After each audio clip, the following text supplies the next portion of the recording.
معاشرے میں بہت سی برائیاں ہیں. اللہ کے نبی آتے, صحابہ کھڑے ہوتے, آپ فرماتے مجھے دیکھ کر کھڑے نہ ہوا کرو. آپ کہتے مجھے دیکھ کر کھڑے نہ ہوا کرو, بلکہ نبی اکرم کا فرمان تو دیکھو. اس موقع پر آپ نے فرمایا لا تطرونی کما طرت النصارى, میرے صحابیوں, میرے ساتھیوں, مجھے حد سے آگے نہ بڑھاؤ, مجھے حد سے اونچا نہ کرو. جیسے نصارہ نے, عیسائیوں نے عیسیٰ کو حد سے اوپر کر دیا, ان کو ان کے مقام و مرتبے سے اونچا اٹھا دیا, انہوں نے عیسیٰ کو خدا کا بیٹا قرار دیا. آئے لوگوں, میں صرف اللہ کا بندہ ہوں.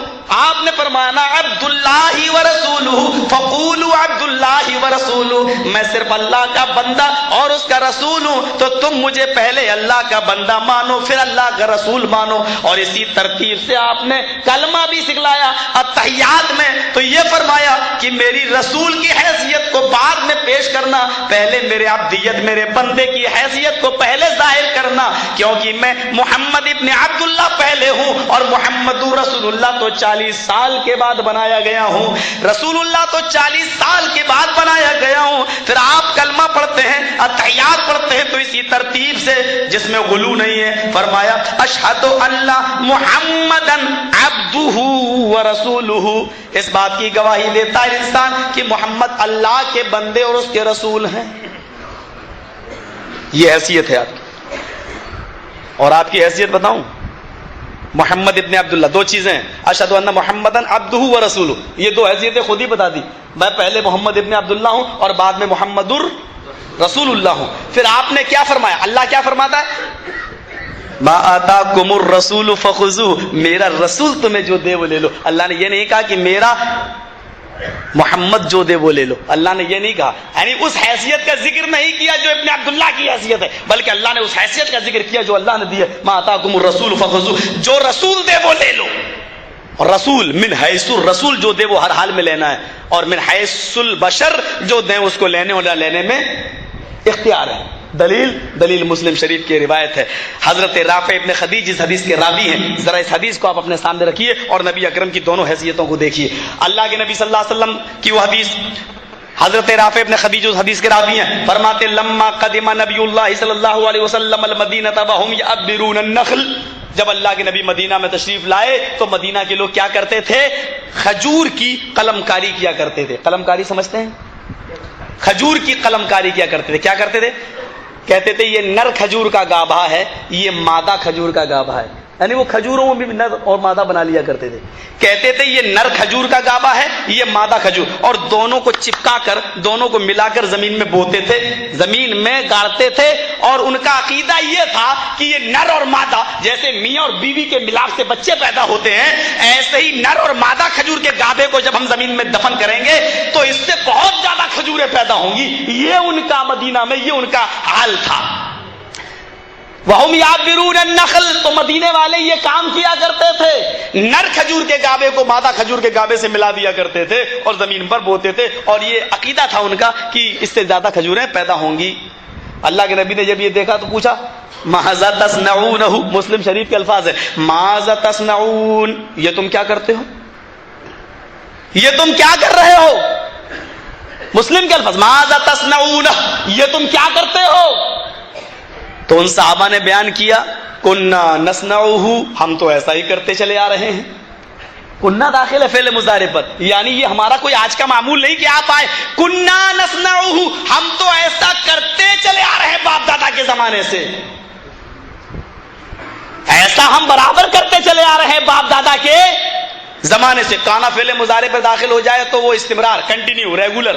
اور اسی لیے ہم کہتے ہیں کہ سورہ رفع الیدین کرنے کی حدیث اسی لیے ہے کانا یرفع رسول اللہ صلی اللہ علیہ وسلم یدیہ حسب منکبہ, کیونکہ کانا داخل ہے. یعنی آپ نے کوئی ایک نماز ایسی نہیں پڑھی, بلکہ کانا رسول اللہ صلی اللہ علیہ وسلم یرفع یدیہ, آپ کی ہر نماز رفع الیدین کے ساتھ ہوا کرتی تھی, اور یہ عمل آپ کا برابر ہوا کرتا تھا. حضرت عائشہ فرماتی ہیں حتی لقی اللہ, اور آپ کا یہ عمل اس وقت تک رہا جب تک کہ آپ اللہ کو پیارے نہیں ہو گئے, اللہ سے ملاقات.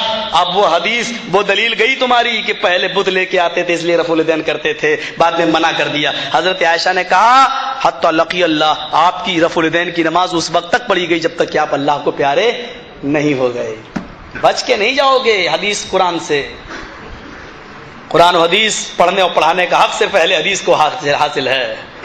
صرف اہل حدیث کو پڑھنے کا بھی حق اور پڑھانے کا بھی حق صرف اہل حدیث کو حاصل ہے, کسی اور کو نہیں. تم ہدایہ پڑھو, در مختار پڑھو, یہ تو اپنی اپنی قسمت ہے. تم اپنی قسمت پہ خوش, ہم اپنی قسمت پہ خوش.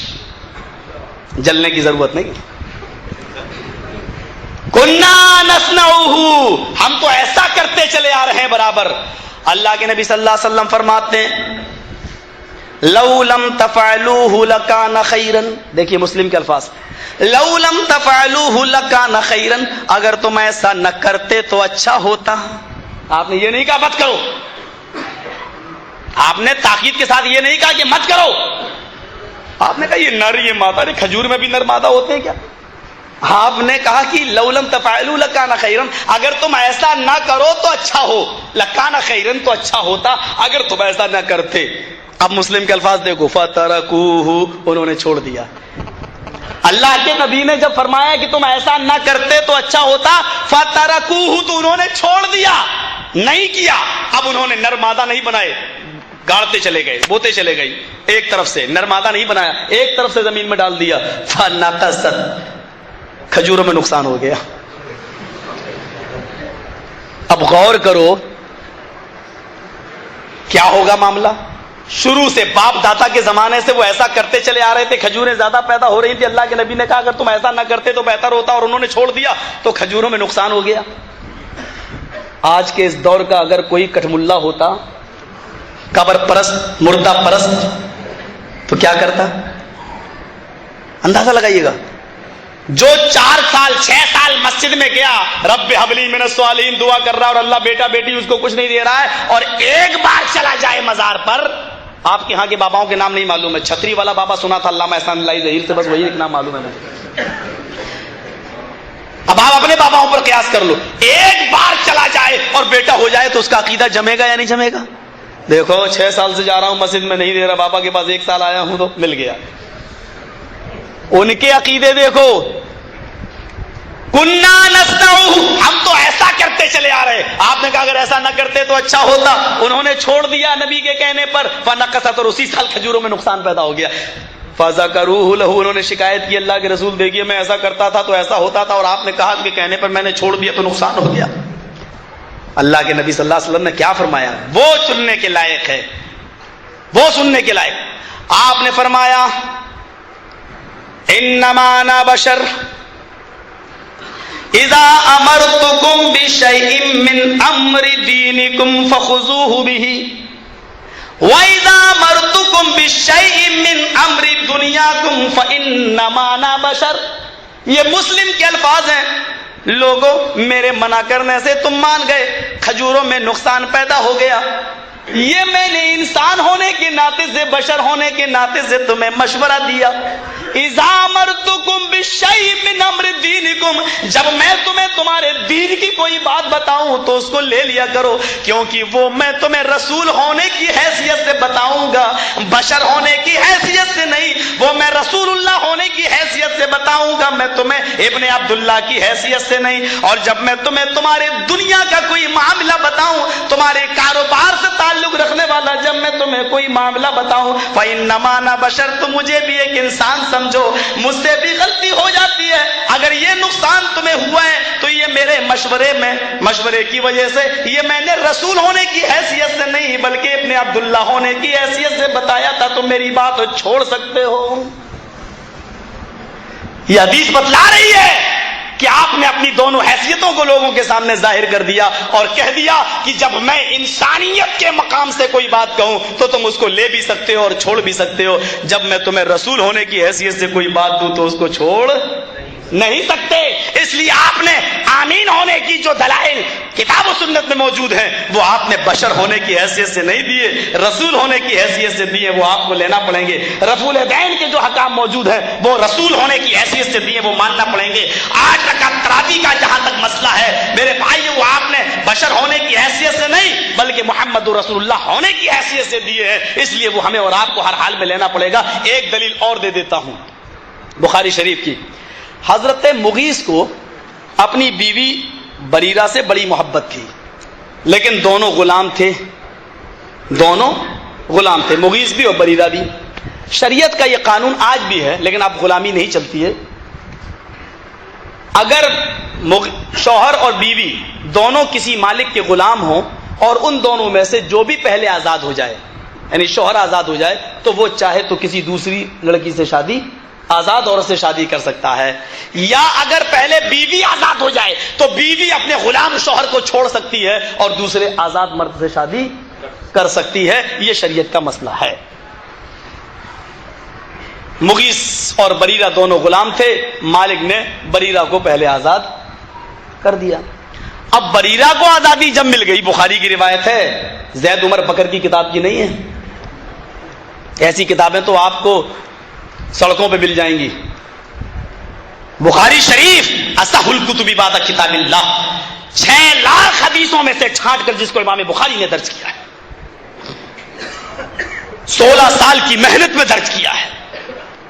غور کریں، بخاری کی روایت۔ بریرہ پہلے آزاد ہو گئی، اب بریرہ نہیں چاہتی تھی کہ میں مغیث کے ساتھ رہوں، ان کو آزادی ملی ہے، شریعت کا مسئلہ ہے، قانون اپنی جگہ پر ہے، شریعت کی اجازت ہے۔ بریرہ نے اپنے شوہر کو چھوڑنے کا اعلان کر دیا مغیث کو، لیکن مغیث ہیں جو دیوانے ہیں اپنی بیوی کے، وہ چھوڑنا نہیں چاہتے ہیں، لیکن بریرہ آزاد ہے، وہ اپنے لیے دوسرا کوئی آزاد شوہر تلاش کرنا چاہتی ہیں کہ مل جائے۔ اب بخاری کے الفاظ سنو، جہاں بریرہ جا رہی ہیں حضرت مغیث انہی کے پیچھے پیچھے دوڑ رہے ہیں، بریرہ کو منا رہے ہیں، بریرہ کو سمجھا رہے ہیں، لیکن بریرہ مان نہیں رہی ہیں۔ بخاری کے الفاظ پر غور کرو، یطوف خلفہا، یہ الفاظ جیسے خانہ کعبہ کا طواف کیا جاتا ہے، چکر لگائے جاتے ہیں، یطوف خلفہا، حضرت مغیث بھی بریرہ کا طواف کر رہے ہیں، چکر لگا رہے ہیں، جہاں بریرہ وہی مغیث، جہاں بریرہ وہی مغیث۔ نبی اکرم نے اس منظر کو اپنی آنکھوں سے دیکھا، صحابہ نے بھی بیان فرمایا کہ ایسا سا منظر، تو اللہ کے نبی کو مغیث کی اس محبت پہ ترس آ گیا، مغیث کی اس محبت پہ رحم آ گیا۔ آپ نے سوچا کہ میں ہی خود بریرہ کو سمجھانے کی کوشش کروں، بریرہ کو بلایا، بریرہ ادھر آؤ، بریرہ آئی، آئے بریرہ، کیا تم مغیث کی محبت کو نہیں دیکھ رہی ہو؟ جہاں تم جاتی ہو مغیث بھی وہیں جاتے ہیں، جہاں تم جا رہی ہو مغیث تمہارا چکر لگا رہے ہیں، ایسا پیار کرنے والا، ایسی محبت کرنے والا تمہیں کہاں ملے گا؟ اے بریرہ، میرا مشورہ ہے کہ تم مغیث کو نہ چھوڑو، یہ میرا مشورہ ہے کہ تم مغیث کو اپنے شوہر کی شکل میں قبول کیے رہو، ہو سکتا ہے چند دنوں میں اس کو بھی آزادی مل جائے اور وہ بھی آزاد ہو جائے، لہذا میرا مشورہ ہے کہ تم مغیث کو نہ چھوڑو، یہ تمہارے لیے بہتر ہے۔ اب بریرہ کا سوال دیکھو، نبی نے جب یہ کہا کہ یہ میرا مشورہ ہے کہ تم مغیث کو نہ چھوڑو، تو حضرت بریرہ فوراً سوال کرتی ہیں، بخاری کے الفاظ ہیں، تأمرونی یا رسول اللہ، اس الفاظ میں کیا معاملہ چھپا ہوا تھا؟ تأمرونی یا رسول اللہ، اے اللہ کے نبی، کیا آپ مجھے حکم دے رہے ہیں؟ آپ کا حکم ہے یا مشورہ؟ اگر حکم ہے تو آمنا صدقنا، کیونکہ حکم آپ کا ہوگا تو من حیث الرسول ہوگا، اور اگر مشورہ ہے تو وہ مجھے بتائیے، کیونکہ مشورہ تو مشورہ ہوتا ہے، وہ من حیث الرسول نہیں بلکہ من حیث البشر ہوتا ہے۔ آپ یہ بات جو کہہ رہے ہیں وہ آپ زبان رسالت سے کہہ رہے ہیں یا زبان انسانیت سے؟ محمد ابن عبداللہ یہ بول رہا ہے یا محمد رسول اللہ، یہ کون سی آواز ہے؟ تأمرونی، یہ آپ کا حکم ہے یا آپ کا مشورہ؟ اللہ کے نبی کو بھی سچ بولنے میں ہچک نہیں آ رہی ہے، جھجک نہیں ہو رہی ہے، فوراً کہتے ہیں، آئے بریرہ، یہ میرا حکم نہیں ہے، انما انا اشفع، میں تو مغیث کی طرف سے سفارش کر رہا ہوں، میں تو صرف مشورہ دے رہا ہوں، شریعت کا قانون تو وہی ہے جو تم کر رہی ہو، آزاد ہو، تم چاہو تو شادی کر سکتی ہو، لیکن یہ میرا مشورہ ہے، یہ میرا مشورہ ہے کہ تم مغیث کو نہ چھوڑو اور یہ میں تمہیں حکم نہیں دے رہا ہوں، یعنی میں رسول کی زبان سے نہیں بول رہا ہوں بلکہ انسان ہونے کے ناطے بول رہا ہوں، خیر خواہانہ مشورہ دے رہا ہوں۔ تو حضرت بریرہ کا جواب سنو، کہتی ہے اے اللہ کے نبی، اگر یہ رسول کا حکم نہیں ہے، محمد ابن عبداللہ کا مشورہ ہے تو فلا حاجت لی فی، تو اس مشورے کی مجھے ضرورت نہیں ہے، آپ اپنا مشورہ اپنے پاس رکھیں۔ لا حاجت لی فی، کوئی ضرورت نہیں ہے مجھے یہ مشورہ دینے کی، آپ اپنے مشورے کو اپنے پاس رکھیں، یعنی میں یہ مشورہ نہیں مانوں گی، میں آزاد مرد کے ساتھ شادی کروں گی، میں مغیث کے ساتھ نہیں رہ سکتی۔ ہاں اگر حکم ہے تو میں ہر قیمت پر مانوں گی، کیونکہ آپ من حیث الرسول جب بولتے ہیں تو آپ نہیں بولتے بلکہ اللہ بولتا ہے، تو وہ حکم میں مانوں گی۔ آپ نے کہا نہیں یہ میرا مشورہ ہے۔ تو یہ حدیث بخاری کی ہمیں بتلا رہی ہے کہ ہمارے نبی کے دو مقام ہیں، من حیث الرسول من حیث البشر۔ آج ہم نے من حیث الرسول بھی رسول کی بات کو نہیں مانا، من حیث البشر تو چھوڑ دو میرے بھائیوں، من حیث الرسول بھی ہم نے کوئی بات نہیں مانی۔ من تعلق تمیمۃ فقد اشرک، کیا ہے؟ جس نے اپنے گلے، اپنے ہاتھ میں یا اپنے گلے میں کوئی تمیمہ لٹکایا۔ تمیمہ کیا ہوتا ہے؟ پیتل کا کڑا، چھلا یا اسی قسم کی کوئی چیز، اب وہ دھاگے اور ڈورے کی شکل میں آنے لگے ہیں، لال دھاگا، کالا دھاگا۔ ہمارے ہاں چلے جاؤ تو ہندوؤں میں لال دھاگا اور مسلمان مزار سے کالا دھاگا لاتا ہے۔ میرے بھائیوں، اللہ کے نبی فرماتے ہیں جس نے ان چیزوں کو استعمال کیا، من تعلق تمیمۃ فقد اشرک، قد فعل ماضی پر داخل ہو تو گویا کہ وہ کام کمپلیٹ ہو چکا ہے۔ آپ نے فرمایا قد اشرک، اس نے شرک کیا، بلکہ قد لعبہ، وہ کھیل چکا، قد اکلا، وہ کھا چکا، قد اشرک، وہ شرک کر چکا۔ کیا یہ برائی ہمارے ماحول میں نہیں ہے؟ کیا دکھاوے کی نماز ہم اور آپ نہیں پڑھ رہے ہیں؟ ایک برائی معاشرے کے اندر ہو تو اس کو رو، شرک کا حال کیا ہے؟ ہم نے یہ سمجھ رکھا ہے کہ بس یہی چیزیں شرک ہیں۔ سن لو، اللہ کے علاوہ کسی دوسرے کے سامنے سر جھکانا اگر شرک ہے تو محمد رسول اللہ کی اطاعت کو چھوڑ کر کسی غیر کی اطاعت کرنا بھی شرک ہے۔ اللہ کو چھوڑ کر کسی غیر کے سامنے سر جھکانا یہ شرک باللہ ہے، اللہ کے ساتھ شرک کرنا ہے، اور اللہ کے نبی کی اطاعت کو چھوڑ کر اس مقام پر دوسرے کو بٹھا کر اس کی اطاعت کرنا یہ شرک بالرسالت ہے، یہ رسول کے ساتھ شرک کرنا ہے۔ مجھے بتاؤ کیا سارے جھگڑے، ایمانداری کے ساتھ بتاؤ کیا سارے جھگڑے، دل پر ہاتھ رکھ کر بتاؤ کہ سارے جھگڑے آج اماموں کی عدالتوں میں کیوں جاتے ہیں؟ کیا اللہ تعالیٰ نے کہا تھا کہ میرے نبی کے بعد 4 امام بھی آئیں گے؟ کیا اللہ کے نبی نے بھی فرمایا تھا کہ میرے انتقال کے بعد 4 امام بھی آئیں گے؟ اللہ کے نبی نے تو یہ فرمایا تھا من یعش منکم بعدی فسیری اختلافا کثیرا، جو میرے بعد زندہ رہے گا وہ بہت بڑا اختلاف دیکھے گا، بہت سے فرقے دیکھے گا، بہت سی جماعتیں دیکھے گا، بہت سے فرقے دیکھے گا، بہت بڑا اختلاف دیکھے گا۔ علیکم بسنتی وسنت الخلفاء الراشدین المہدیین، جب یہ اختلافات تمہارے درمیان ہو جائیں تو تم میری سنت کو اور خلفاء راشدین کی سنت کو مضبوطی سے پکڑ لو۔ آپ نے تو یہ فرمایا تھا کہ ترکت فیکم امرین لن تضلوا ما تمسکتم بہما، میں 2 چیزیں چھوڑ کر جا رہا ہوں، جب تک تم ان دونوں کو پکڑے رہو گے کبھی گمراہ نہیں ہوگے۔ میں نے بہرا پیر کے اندر بھی یہ بیان کیا تھا کہ اللہ کے نبی فرماتے ہیں کہ 2 چیزیں میں چھوڑ کے جا رہا ہوں، جب تک پکڑے رہو گے گمراہ نہیں ہوگے۔ آج ہم گمراہ ہیں، اس کا مطلب یہ ہے کہ ہم ان دونوں چیزوں کو مضبوطی سے پکڑے ہوئے نہیں ہیں۔ شرک برسالت بھی ہمارے یہاں ہے، اخلاقی برائیاں، بدعتیں، وہ تو پوچھو ہی نہیں۔ ہمارے بھائیوں سے پوچھو، ابھی چند دن پہلے جو منظر تم نے کیا، ہمارے یہاں تو شیعہ لوگ نہیں کرتے ہیں، وہ ہمارے یہاں آپ حضرات کرتے ہیں۔ یہ جن کو لوگ احمد رضا خان صاحب سے جوڑتے ہیں، جبکہ احمد رضا خان فتاوی رضویہ میں فتویٰ دیتے ہیں، تعزیہ بنانا، اس کو نکالنا، اس کو سڑکوں پر لے جانا، گھمانا، یہ ساری کی ساری چیزیں حرام ہیں۔ قیامت کے دن تم جناب محمد رسول اللہ کو کیا منہ دکھا سکو گے؟ تم اپنے بزرگوں کو، اپنے اماموں کو، اپنے مولویوں کو بھی منہ دکھانے کے لائق نہیں ہو۔ میں سوال کرتا ہوں، کہ ایک بات بتاؤ، تم نے یہ تعزیہ نکالا، کیوں نکالتے ہو؟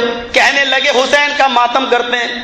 ہم نے کہا ویسے تو تم سب کو زندہ مانتے ہو، لیکن حسین کو مرا ہوا کیوں مانتے ہو؟ کہ نہیں وہ مرے نہیں ہیں۔ میں نے کہا جب مرے نہیں ہیں تو پھر ماتم کس کا کرتے ہو؟ کہنے لگے چپ رہو، ہم نے اپنے باپ دادا کو یہی کرتے ہوئے دیکھا، یہ دلیل ہے۔ ارے مجھے تو بتاؤ، قرآن کہہ رہا ہے لا تقولوا لمن يقتل في سبيل الله اموات، جو اللہ کی راہ میں قتل کر دیے جائیں تم ان کو مردہ نہ کہو، بل احیاء، بلکہ وہ زندہ ہے۔ ایک جگہ اللہ نے فرمایا عند ربہم، وہ اپنے رب کے یہاں زندہ ہے، یرزقون، روزی دیے جا رہے ہیں۔ اور ایک جگہ فرمایا کہ وہ زندہ ہے ولکن لا تشعرون، لیکن تمہیں اس کا علم نہیں ہے، تم اس کے بارے میں جانتے نہیں ہو کہ وہ کہاں زندہ ہے۔ چلو یہ تو کلیئر ہو گیا، جو اللہ کی راہ میں قتل کر دیا جائے مردہ ہے یا نہیں، یہ تو ایک اختلافی مسئلہ ہے، لیکن مردہ کہنے سے ہمیں روکا گیا ہے۔ اللہ نے یہ نہیں کہا کہ وہ مردہ نہیں ہے، اللہ نے یہ کہا کہ تم ان کو مردہ نہ کہو، لا تقولوا لمن يقتل في سبيل اللہ، تم ان کو مردہ نہ کہو۔ جب ان کو مردہ کہنے کا حکم نہیں ہے اور تمہاری نظر میں شہید تو مرتا ہی نہیں ہے، وہ زندہ ہے، تو مجھے بتاؤ کہ جب زندہ ہے تو پھر ماتم کیسا؟ تم ماتم کر کے مردہ مان لو تو پکے مسلمان، اور ہم ان کو مردہ کہہ دیں تو ہم اسلام سے خارج ہو جاتے ہیں، ہم اسلام سے خارج ہو جاتے ہیں، ہم اسلام سے بے دخل ہو جاتے ہیں، ہم ملت اسلامیہ سے نکل جاتے ہیں، کیونکہ ہم نے ان کو مردہ مان لیا ہے۔ تم ان کو مردہ مان کر ماتم کرو تو سب جائز ہے، اگر زندہ ہے تو ماتم کیسا؟ زندہ ہے تو ماتم کیسا؟ اگر زندگی میں کسی کا ماتم کرنا جائز ہے تو تیرا باپ زندہ ہے، رو کر تو دکھا، تیری ماں زندہ ہے، ماتم کر کے تو دکھا، تیرا دادا زندہ ہے، ماتم کر کے تو دکھا۔ اپنے باپ کی زندگی میں ماتم کرے گا تو توہین ہوگی کہ باپ تو زندہ، لوگ کہیں گے ماتم کیوں کر رہا ہے؟ ارے زندہ کا بھی کئی ماتم ہوتا ہے، تجھے کوئی اور نہیں ملا تھا ماتم کرنے کے لیے؟ فاطمہ کا باپ اور اس کے نواسے ہی ملے تھے کہ وہ، اور قانون تو دیکھو، قانون تو دیکھو، یہاں حضرت حسین 10 تاریخ کو شہید ہوئے تو ان کا ماتم ہوگا، اور وہاں 12 ربیع الاول کو جناب محمد رسول اللہ کا انتقال ہوا تو وہاں جناب محمد رسول اللہ کی خوشی منائی جائے گی۔ غور طلب مسئلہ ہے یہ، یہاں تو 10 تاریخ کو شہید ہوئے حضرت حسین تو ماتم ہو رہا ہے، اور وہاں 12 ربیع الاول کو جناب محمد رسول اللہ کا انتقال ہوا تو وہاں خوشیاں منائی جا رہی، قمقمے جلائے جا رہے ہیں، لائٹیں جلائی جا رہی ہیں، اگربتیاں جلائی جا رہی ہیں، اور کہا جا رہا کہ آج کے دن جناب محمد رسول اللہ کا جنم ہوا، پیدائش ہوئی۔ پیدائش میں تو اختلاف ہے لیکن انتقال میں تو اختلاف کسی کا نہیں ہے۔ تم کہتے ہو 12 کو پیدا ہوئے، ہم کہتے ہیں 9 کو پیدا ہوئے، چلو 9 یا 12 میں سے کوئی ایک تو صحیح ہے۔ اختلاف پیدائش میں تو ہے لیکن انتقال میں تو اختلاف نہیں ہے۔ اور آپ کو ایک پوائنٹ کی بات بتاؤں، چلو میں نے مان لیا کہ 12 تاریخ کو پیدا ہوئے، چلو آپ کی بات سر آنکھوں پر، تو کبھی آپ نے اس حکمت پر بھی غور کیا کہ ایسا کیوں ہوا 12 ہی کو؟ آپ کو ایک پوائنٹ کی بات بتاؤں، اللہ کے نبی پیدا کس دن ہوئے؟ دن پیر، اور انتقال کس دن ہوا؟ پیر۔ پیدا بھی پیر کے دن ہوئے، انتقال بھی پیر کے دن ہوا۔ پیدا کس مہینے میں ہوئے؟ ربیع الاول۔ انتقال بھی کس مہینے میں ہوا؟ ربیع الاول۔ پیدا بھی 12 تاریخ کو ہوئے، انتقال بھی 12 تاریخ کو ہوا۔ آئے بریلوی کٹھ ملاؤ، کبھی تم نے غور بھی کیا ہے اس حکمت پر؟ 12 تاریخ کو آپ پیدا ہوئے پیر کے دن، پیر کے دن صرف میلاد ہی نہ بنانا، خوشیاں ہی نہیں منانا، یہ دن آپ کے انتقال کا دن ہے، اس کو بھی سامنے رکھنا۔ 12 ربیع الاول، اس مہینے کو صرف خوشی کا مہینہ ہی نہیں بنانا۔ اگر اس مہینے میں سورج چمکا تھا تو اسی مہینے میں سورج غروب بھی ہوا تھا، اس لیے خوشیاں اتنی نہ منانا کہ غروب ہونے کا، انتقال ہونے کا غم بھول جاؤ۔ 12 تاریخ کو بھی قم میں اور لائٹ جلا کر اتنا خوش نہ ہونا کہ 12 ربیع الاول کو جناب محمد رسول اللہ کا انتقال ہوا. اس تاریخ میں امام حسین 10 تاریخ کو پیدا ہوئے تو تم شہادت مناتے ہو.